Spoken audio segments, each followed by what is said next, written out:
Ọ bụkwazi oge ikwupụta okwu banyere ezi ndụ o biri n'ije ozi maka ọdịmma nke mmadụ nke sitere na nnukwu okwukwe o nwere n'ebe Chineke nọ bụ ihe ụmụ ya kwupụtara ụmụ late Chief Francis Umeji n'oge emere emume akwamozu ya na Uru Okofia Village nke Nimo na kansụl ime obodo Njikọka. Enwere ajamasị elimozu nke achịkọbara nke were na St. Vincent Catholic Church Nimo nke onye nọ n'isi ya bụ Bishop ụka Catholic n'Awka Diocese Most Reverend Paulinus Eze Okafor.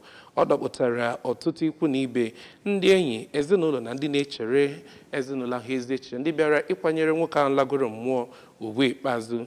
Onye nta aka nke Nechukwu Chukwudị ka akọtọpụ akụkọ ahụ.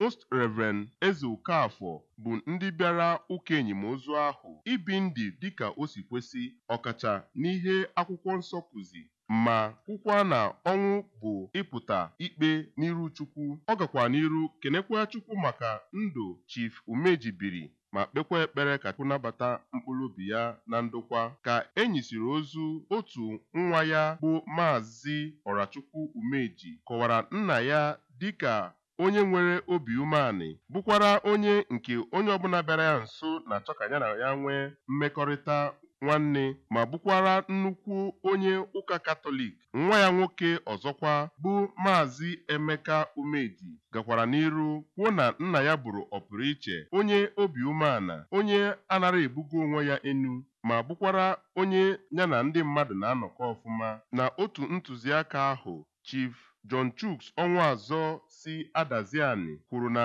onye a na-eme enyimozu ya bụ nnukwu ọyị ya, bụrụ onye ọ na-agakwuru maka ndụmọdụ ya nakwa enyemaka mgbe o siri ike, nke ọnwụ ya bụ nnukwu ihe mwute.